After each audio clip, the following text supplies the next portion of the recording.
विश्वानि देवः सवितर्दुरितानि परासुव यद्भद्रं तन्न आसुव। ओम शांति शांति शांति। ओम श्री गुरुभ्यो नमः। ओम श्री परमात्मने नमः। ओम श्री परम ऋषिभ्यो नमः। सर्वेभ्यो नमः।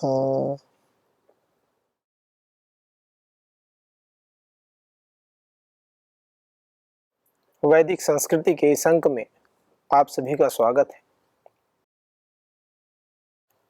पूर्व के विषयों को आगे की ओर लेकर चलते हैं। हमने देखा किस प्रकार से मनुष्य जब उस ईश्वरीय सत्ता को अपने समक्ष अनुभव करने लगता है, उसके गौरव को, उसके ऐश्वर्य को समग्रता के साथ अनुभव करता है, जानता है, तो उसके जीवन से अहंकार त्रोहित हो जाता है और एक तरफ अहंकार नष्ट हो जाता है और वह जो कर्म करता है वह कर्म भी अहंकार शून्यता की स्थिति में जब कर्म किए जाते हैं तो निश्चित ही वो सभी कर्म निष्काम भावना की श्रेणी के अंतर्गत आ जाते हैं। निष्काम कर्मों में उनकी गिनती होती है। जो व्यक्ति पुण्य कर्म और निष्काम कर्म नहीं कर पाते हैं, उन व्यक्तियों के साथ क्या होता है तो उस विषय में बताया कि फिर वो ऐसे लोकों में चले जाते हैं, उनका ऐसे ऐसे स्थानों पर जन्म होता है जहां पर मनुष्य माने मनुष्य की प्रगति के द्वार बंद हो जाते हैं, पशुवत जीवन जीने लगते हैं मनुष्य।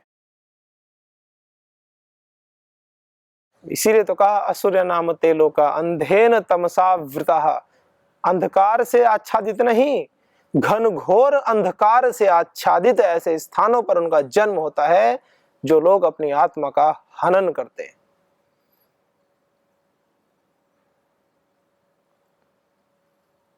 तो इस प्रकार से एक बहुत अच्छे क्रम से कुछ बातें बताई जा रही हैं कि किस प्रकार से हम अपनी आत्मा का हनन करते हैं। ऐसे कौन से कर्म हैं जो हमारी आत्मा का हनन करने वाले हैं, तो इन विषयों में हमने देखा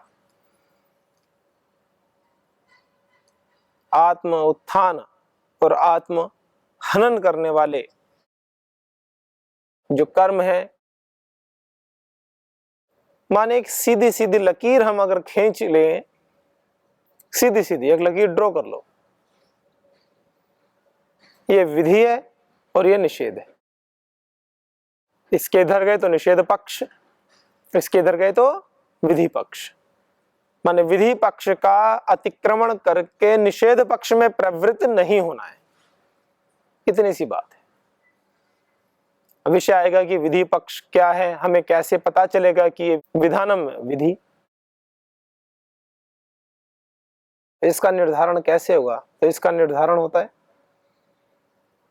सर्वप्रथम तो जब आप शांत चित्त बैठ करके पवित्र भावनाओं को अपने हृदय में स्थान दे करके उस परमपिता परमात्मा से विनती करते हैं, प्रार्थना करते हैं, तो वह आपके अंतःकरण में शुभ भाव, शुभ विचारों को उत्पन्न कर देते हैं।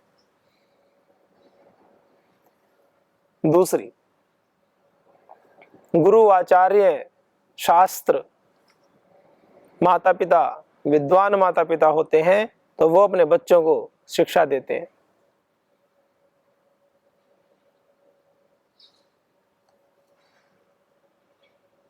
तो इस प्रकार से हम देख सकते हैं कि दोनों ही प्रकार हैं विद्या अर्जन करने के, ज्ञान को पाने के, ज्ञान प्राप्ति के। आपने देखा होगा कहीं कहीं कोटेशंस होती हैं, कहावतें, सूक्तियां, दीवारों पर लिखी होती हैं, कई फ्रेम में लगी होती हैं। If you are a genuine student the teacher will appear.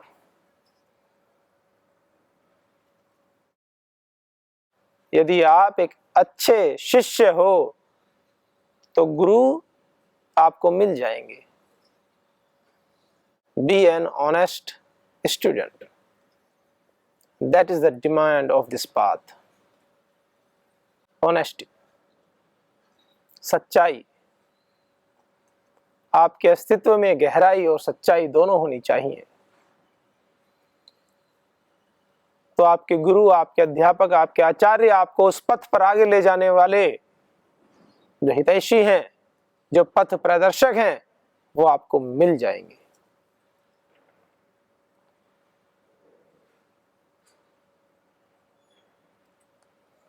तो ये बातें बताई किस प्रकार से। पहले 3 मंत्रों को अगर हम ध्यान से देखें तो पहले 3 मंत्रों में मुख्य रूप से सारी बातें बता दी जाती हैं।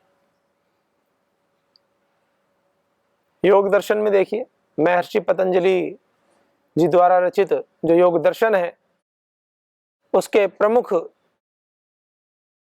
3 सूत्र हैं, 3 से 4 सूत्र मान लीजिए। अथ योगानुशासनम, अब योग शास्त्र को प्रारंभ कर रहे हैं। योगश्चित्त वृत्ति निरोधः, योग से चित्त की वृत्तियों का शमन होता है, उन पर नियंत्रण होता है। फिर क्या होता है होने से? तदा द्रष्टुः स्वरूपे अवस्थानम, फिर दृष्टा की परमात्मा के स्वरूप में अवस्थिति हो जाती है। और अगर किसी की नहीं हुई तो बता दिया वृत्ति सारूप्यम इतरत्र, जिसकी परमात्मा के स्वरूप में स्थिति नहीं होती है, भगवान जी के विधान का पालन जो नहीं करता है, इतरत्र, उससे अलग उसकी क्या स्थिति होती है? वृत्ति सारूप्यम, वृत्तियों के साथ एक रूपता, वृत्तियों के साथ एक रूपता हो जाती है। वृत्तियों के साथ एक रूपता का तात्पर्य क्या है? मन में कोई अच्छा विचार आया तो बड़े प्रसन्न हो गए, कोई हल्का सा बुरा विचार आया तो बहुत दुखी हो गए। अच्छी वृत्ति उठी तो अच्छे कार्य करने लगे, बुरी वृत्ति उठी तो बुरे कार्य करने लगे। माने अपना नियंत्रण कुछ नहीं है कि बुरे कार्य हैं तो बुरे नहीं करने। अच्छी वृत्ति उठे अच्छे कार्य करो, कोई निषेध नहीं है, लेकिन बुरी वृत्ति उठे तो बुरे कार्यों को ना करना। ये फिर उसमें भी एक अलग स्टेज होती है कि अच्छे कार्य तो करना लेकिन शांत भाव से करना, राग उत्पन्न ना हो जाए उन कार्यों को करते करते, क्योंकि राग और द्वेष को आध्यात्मिक पथ का सबसे बड़ा शत्रु बताया है। हो जाते अच्छे अच्छे व्यक्तियों को हो जाते, द्वेष भी हो जाता है, राग भी हो जाता है। कुछ राग को प्रेम कह लेते हैं। अब ये तो बड़े सूक्ष्म विषय है, इसका निर्धारण कैसे होगा कि ये प्रेम है कि राग है? तो जब मन में शुभ विचार सदैव बने रहते हैं, किसी के प्रति अहित की भावना नहीं रहती है, एकात्मता बनी रहती है, जिनसे भी आप प्रेम करते हैं वो भी उसी भाव में लगे, आत्मवत व्यवहार करना आप सीख लें, यही तो प्रेम है और क्या। परम श्रद्धेय श्री स्वामी जी महाराज समष्टि से प्रेम करते हैं, प्रत्येक व्यक्ति से भी उतना ही प्रेम करते हैं और समष्टि से भी उतना ही प्रेम करते हैं। आगे भी वेद मंत्र आते हैं, आगे भी उपनिषदों में मंत्र आते हैं जो इसी बात को बताते हैं कि समष्टि में भी कैसे प्रेम करें। नहीं तो आपने भी सुना होगा, बहुत सारे व्यक्ति यही बोलते रहते हैं, समाज संसार बेकार है, संसार बेकार है, संसार खराब है, संसार खराब है। ये पूज्य श्री स्वामी जी महाराज कहते हैं ये सब भगवान का ही तो रूप है। जब परमपिता परमात्मा इतने सुंदर हैं तो उनकी बनाई हुई सृष्टि ये भी तो सुंदर होनी चाहिए, इसलिए ये भी तो सुंदर है। इस सृष्टि की रचना करने वाले भी तो परमपिता परमात्मा ही हैं, तो ये सृष्टि कुरूप कैसे हो सकती है? तो उस प्रकार से देखने की आवश्यकता है। और समाज सेवा करते करते अंततः अपने जीवन को सुगंध से भर के अपने लक्ष्य को हम पूरा करें, यह उद्देश्य होता है। इतना बड़ा संसार बनाया है तो केवल इसलिए तो नहीं बनाया है, कुछ तो हमारे जीवन के उद्देश्य होंगे जिनको हमें पूरा करना है। तो हम सभी अपने अपने उद्देश्यों को पूरा भी करें। तो इसी प्रकार से जैसे कि पहले 4 सूत्रों में योग दर्शन में लगभग सार रूप में दे दिया और फिर आगे उनकी व्याख्याएं की हैं, ऐसे ही अगर देखें, हालांकि आगे तक तो विषय चलेंगे, ईश्वरीय स्वरूप क्या है और जो भी बातें हैं आगे आएंगी, लेकिन इन 3 मंत्रों में क्या विषय बताए गए हैं? इन 3 मंत्रों में बताया गया है कि परमपिता परमात्मा का कैसा स्वरूप है, वो कितना शक्तिशाली है, ताकि हमारा अहंकार नष्ट हो जाए। ईशावास्यमिदं सर्वम यत् किंच जगत्याम जगत तेन त्यक्तेन भुंजी था मा गृधः कस्य सिद्ध। पूरा संविधान बता दिया आपको। और फिर कहा कि फिर हम किस प्रकार से करें, निठल्ले बैठ जाएं, कुछ कर्म ना करें, तो कहा कुर्वन्ने वेह कर्माणि जीविषे क्षतम समाह एवं त्वयि नान्यथे तोस्ति न कर्म लिप्यते न। फिर बता दिया कि आपको कर्म करते हुए 100 वर्ष और 100 वर्ष से भी अधिक जीना है, कर्म करते हुए। न त्वयि अन्यथे तो अस्ति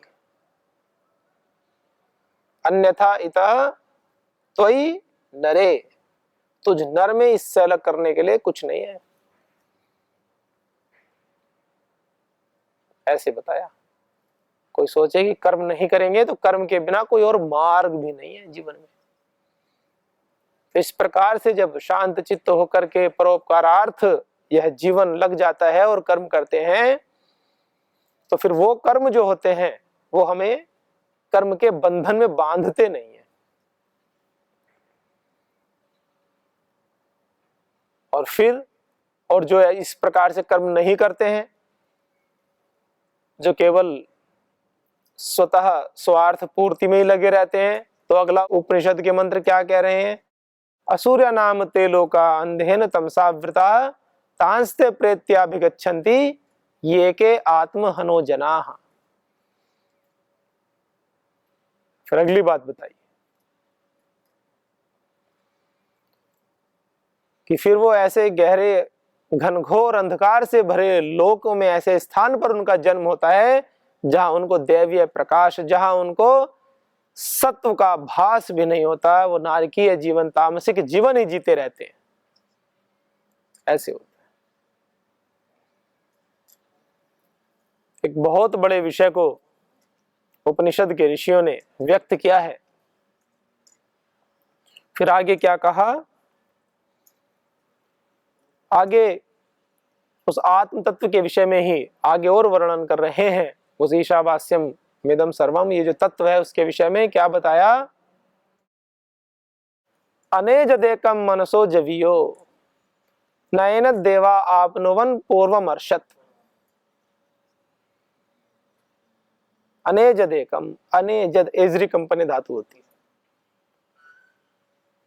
अनेजद वह कैसा है? परमपिता परमात्मा कैसा है? वह जो आत्मा है, जो ईशावास्यम इदम सर्वम जिसके लिए कहा जा रहा है, वो कैसा तत्व है? जो आत्म तत्व है, इस समस्त ब्रह्मांड में जो व्याप्त तत्व है, जिसके होने से समस्त चराचर जगत गतिशील है, गतिमान है, सब क्रियाएं ठीक ठीक चल रही हैं, चाहे चेतन होकर के हम उपाधि युक्त होकर के मनुष्य जीवात्मा किस प्रकार से चेतनता से युक्त होकर के कर्म करती है और किस प्रकार से उस ईश्वर के चैतन्य को पाकर के पूरी पृथ्वी, चांद, तारे सब अपनी गति कर रहे हैं, ऐसे क्या विषय है? तो उन समस्त ब्रह्मांड का जो कर्ता धर्ता नियंता है, जो सर्वशक्तिमान, सर्वांतर्यामी, सर्वव्यापक है, वो कैसा है? वो अनेजद, हिलता जुलता नहीं है, वो स्थिर है, उसमें गति नहीं है, कंपन नहीं है, अनेजद एकम, और वह एक है। वह परमपिता परमात्मा एक है। आप कहेंगे कि यह तो गलत बात है, भगवान जी तो हमारे बहुत है। बाकी संप्रदायों ने तो जैसे भी बनाए हैं, मैं कोई किसी की आलोचना या टिप्पणी नहीं करना चाहता किसी के भी ऊपर।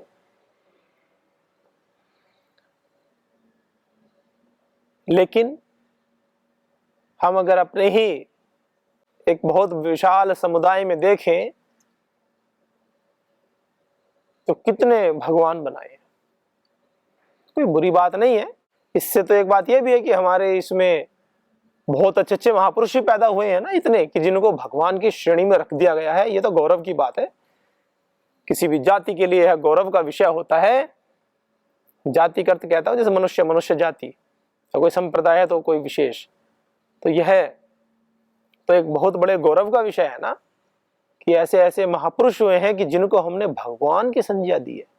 ये तो गौरव का विषय है।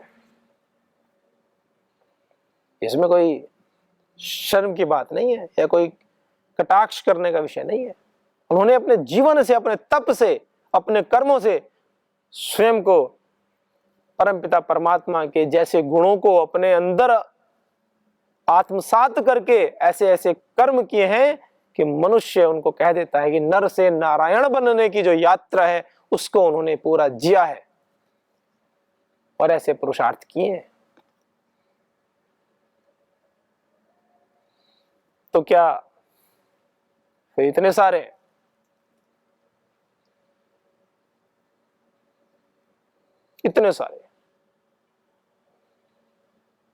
कुछ कहते हैं 33 कोटि, कोटि का संस्कृत व्याकरण में प्रकार अर्थ भी आता है।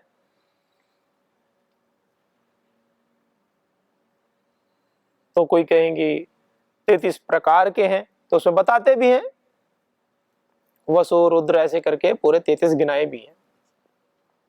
मनुष्य के शरीर में ही वास है उनका, ऐसा ही बताया। तो गौ माता के शरीर में भी दिखाते हैं, पूरे गौ माता में भी है, ऐसा बताते हैं। इसी को तो पुरी कहते हैं, इसी को तो धाम कहते हैं। इसके अंदर ही तो सभी देवता हैं और महादेवता परमपिता परमात्मा का वास भी इसी के अंदर है, इसी तन में, इसी चोले में। चोले का मतलब केवल यही वाला चोला नहीं, आंतरिक बात कह रहा हूं, इसी शरीर में। ये तो अग्नि का प्रतीक होता ही है, संकल्प को याद दिलाने के लिए प्रतिपल प्रतिक्षण हम उस संकल्प में जिए। ओम अग्नि मीड़े, वो अग्नि सदैव प्रज्वलित होती रहे, उन संकल्पों को याद दिलाने के लिए यह प्रतीक होते हैं, ये जो वस्त्र होते हैं। ये भी एक अंश में सहायक होते ही है। तो जो इस समस्त ब्रह्मांड में विद्यमान है, तो क्या वो एक है कि अनेक है? यहां तो ये कहा ईशोपनिषद में अनेजत वैक, तो हिलता जुलता नहीं है। यहां थे और कल कहीं और चले गए, परसों कहीं और चले गए, तो ये तो मना कर रहे हैं अनेजत, हिलता डुलता ही नहीं है, शांत रहता है। एकम और एक है, मनसो जवियो, और मन से भी वेगवान है। मन से वेगवान कैसे? आप कहेंगे कि मन से वेगवान का क्या तात्पर्य है? मन से वेगवान का अर्थ होता है जैसे मन से हम सोचें कि जैसे कोई व्यक्ति, मान लीजिए कहीं दूर का उदाहरण ले लेते हैं, ऐसे एक व्यक्ति विदेशों में बहुत यात्राएं करता है, यहां बैठा है और वो कोई कनाडा चला गया, फिर आया, तो वो एक सेकंड के अंदर, एक सेकंड से भी कम समय में यहां बैठा बैठा ही तुरंत एकदम कनाडा का चित्र उसके दिमाग में बन जाएगा, एकदम एक क्षण में। तो आप कहेंगे कि मन तो पहुंच गया, तो कहा कि मनसो जवियो, मन से भी वेगवान है, मन से भी तीव्र है वो आत्म तत्व। क्यों? क्योंकि जब मन कनाडा में जाएगा उससे पहले ही वो चेतन तत्व तो वहां है ना। बिना उसकी सत्ता के मन बुद्धि से संयुक्त होकर के उस ज्ञान को कैसे करेगा? तो आत्म तत्व का होना, उस चैतन्य शक्ति का होना तो पहले से ही वहां पर होनी चाहिए वो शक्ति। चेतन अगर नहीं होगा तो फिर वो कोई अनुभव कर ही नहीं पाएंगे। कहीं भी ले जाओ उनको, जड़ पदार्थ हो जाएंगे। जैसे पत्थर को कहीं भी ले जाओ, उससे पत्थर से बोलो कि कहाँ गए थे, पत्थर क्या बताए? कुछ नहीं, कोई अनुभव कुछ नहीं। तो चेतन तत्व तो है। अनेजद एकम मनसो जवीयो। फिर उसको कैसे पा सकते हो? कहा न एनत देवा आपनुवन, न एनत, एनत इसको, इस परमात्मा तत्व को, इस आत्म तत्व को न मने नहीं आपनुवन प्राप्त कर सकते। किससे? एनत देवा, इन इंद्रियों से, इन देवों के द्वारा। ये भी तो इंद्रिया देव ही हैं हमारे लिए सारे कार्य करते हैं। हमसे कभी कुछ लेती हैं क्या?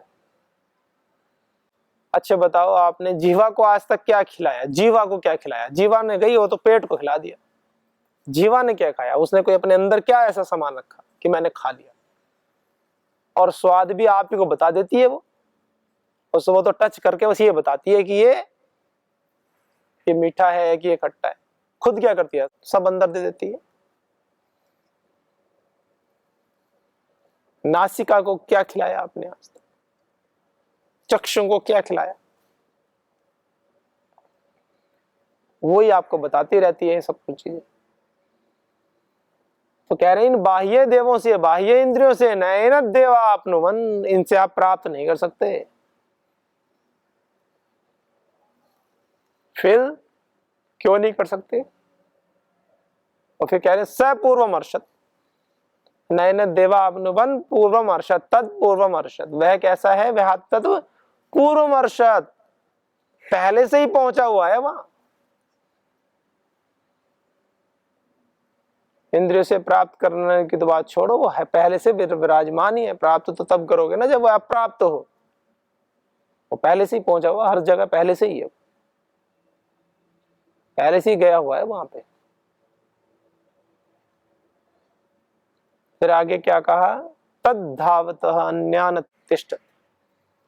वह कैसा है? तद्धावतः अन्यान, वह अन्य धावता दौड़ते हो से, अत्यति उनका, अतियति उनका उल्लंघन कर जाता है, उनका अतिक्रमण कर जाता है, उनको पीछे छोड़ देता है। तिष्ठत, और बैठे हुए, देखिए कितने विशेष बात बता रहे हैं। तत्तिष्ठत, वह बैठे हुए ही, वह एक जगह स्थिर हुए ही, क्योंकि अनेजद का है शुरू में, वह अनेजद है, हिलता डुलता नहीं, शांत है, एक जगह स्थिर है। और तत्तिष्ठत, वह रुका हुआ ही, एक जगह स्थिर हुआ ही, अन्यान धावतः त्यति, अन्य दौड़तों से भी आगे निकल जाते हैं, उनको पीछे छोड़ देता है। कैसे? पहली सी होगी ना। 5 लोग दौड़ रहे हैं और एक पीछे खड़ा है, और वह खड़ा खड़ा ही उन 5 दौड़ने वालों से आगे निकल जाए। ये तो विचित्र सी बात है ना। व्यावहारिक सत्य में तो बात चलेगी नहीं।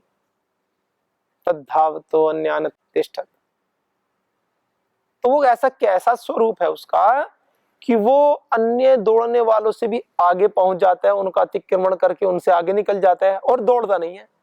उपनिषदकार कह रहे हैं तद्धावतो अन्यान त्येति तिष्ठत। देखो कितनी अच्छी बात कही। और ऊपर कहा अनेजद, वह कंपन नहीं करता, हिलता डुलता भी नहीं है, और अब कह रहे हैं कि वो क्रियाशील भी नहीं है, दौड़ता भी नहीं है। 2 प्रकार की गति होती है ना। एक तो ये है चलो मैं हिल रहा हूँ, थोड़ा बहुत हिलता रहा हूँ, यहाँ बैठा बैठा ऐसे ऐसे आगे पीछे हिलता रहा हूँ, ऐसे ऐसे, ये भी गति। एक गति है कि मैं चलना शुरू कर दूं, यहाँ था अभी कुछ देर पहले, वहां चला जाऊं, फिर वहां चला जाऊंगा, ये भी एक गति होती है। तो पहले तो कहा वो हिलता डुलता भी नहीं, एक जगह शांत है, स्थिर है, नीरव, शांत, प्रशांत। और फिर कहा कि वो दौड़ता भी नहीं है, रुका हुआ है, तत्तिष्ठत। और जो अन्य दौड़ते हैं उनसे भी आगे निकल जाते हैं, उनको भी पीछे छोड़ देता है। माने दौड़ करके वो जहां जाएंगे देखेंगे यहाँ तो परमात्मा है, पीछे दौड़ के आएंगे पीछे भी है, बीच में रुकेंगे बीच में भी है, जहां देखेंगे वहां मिलेगा। इससे क्या मतलब है? वो कैसा है, उसका स्वरूप कैसा है? तो इस परमपिता परमात्मा का जो विचित्र स्वरूप है, मंत्र के अनुसार बता रहा हूं। मंत्रों में जो स्वरूप है, तो स्वरूप के विषय में चर्चा करेंगे कि क्या ऐसा स्वरूप संभव है? जो बातें उपनिषद में बताई हैं, क्या व्यावहारिक धरातल पर वो सभी बातें संभव हैं? तो आइए इन सब विषय को अगले अंक में लेंगे। परमपिता परमात्मा अपने अनुग्रह से हम सभी के जीवन में आत्मोन्नति का द्वार प्रशस्त करे। इन्हीं शुभ भावों, इन्हीं शुभ कामनाओं के साथ आप सभी का जीवन, हम सभी का जीवन दिव्य जीवन बने। हम सभी उस परमपिता परमात्मा के पथ पर आगे बढ़ें, अपने सभी उत्तरदायित्वों का पूर्ण वैदिक रीति से पालन करते हुए धीरे धीरे इस पथ की ओर अपने प्रवृत्ति को बढ़ाएं, जीवन में धैर्य धारण करें, शांति स्थापित करें, कर्मशील बने, समाज कल्याण के कार्यों को अधिक से अधिक करें।